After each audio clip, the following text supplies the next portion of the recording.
Hey everyone, my name is Carson Hickman. I am your group leader for group number 2 and discussion board 10, Folk Greville. And now for all of you who read this poem, which hopefully everyone in the group did, it was a really dark poem. It definitely delved into darkness and kind of how it affects the human psyche. So our first question was to describe the dramatic situation.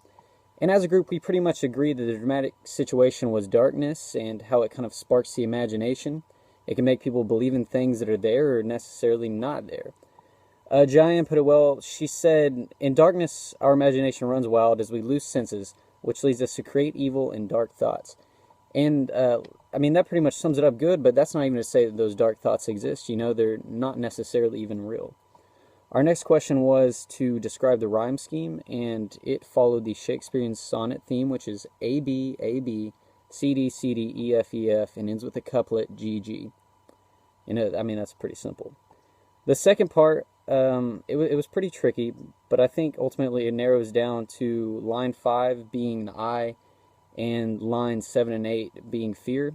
I mean, it was kind of hard to pick it out of all the wordiness that they used back then, but I think those are what the subjects were, and that's what a lot of people in the group had as well. The next part asked us to summarize in a few sentences the development of the poem's argument in quatrains and couplets. This was really interesting because, you know, anytime you summarize, there's a lot of different ways it can go. I have to say, Mary Lou Ortega did an absolutely fantastic job, and I'm going to have to read you guys her little, her summary of what she thinks it meant. So here it is. When the night comes and all you see is black, vast space, your inward senses are placed. Your eyes don't see, but your mind still makes you believe something is there. When feeling scared, you get a sense of adrenaline rush that confuses how much power one has and makes you believe you can move forward and nothing's impossible. While in the darkness, you realize that the images are false. Although confused, you only imagine what can hurt you. And to all of this, there is no devils, just the demons you keep inside. And that absolutely sums up basically the entire poem, because what we feel, what we project, is actually just coming from ourselves because we're trying to compensate for a lack of one of our major senses, which is sight. And I would even venture to say that it's the sense that we use the most. Next, we were asked to state the theme of the poem in a paradox.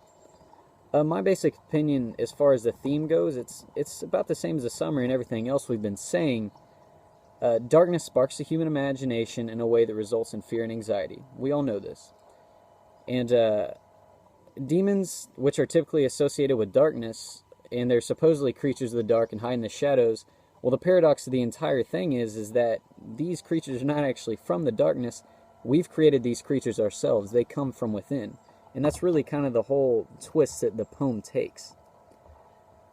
Just a little last note on the first part. I was thinking about it, and the only time in my life that I was really deathly afraid of the dark was when I was a child. And then I thought about it even more, and I say, well, typically it is children that are afraid of the dark. Now there's something else children are typically associated with. Children are normally given the rap for having the vastest imaginations. So I think just by that, you can kind of see the theme of the poem is how imagination and like evil through darkness are linked. And I think that proves that self by the fact that children are typically afraid of the dark, and they're the ones with the biggest imaginations. Part 2 was pretty tricky. It was a poem I had to read quite a few times before I really kind of understood what it was trying to say. However, our group agreed pretty well. We all basically agreed the theme of the poem is that God has laid down plans for us. He has stuff that He intends for us to do. However, there's so much going on in the world, and even within our own human nature, that we're not always able to do what God is trying to get us to do. And like someone noted in the actual discussion board, is that is the paradox. The poem is a paradox in itself, because we have these plans laid out for us, yet our own human nature that we were instilled in with us from God can push us away from His intentions. So that was a really neat thing, and that was also a really neat poem. I can't believe they took both of those out of the book. Well, I guess that's about it. As a group, I think we really agreed well on a lot of the things, and I look forward to more discussions. Hope everyone enjoys their spring break. Thank you so much for your time. Everyone have a great day.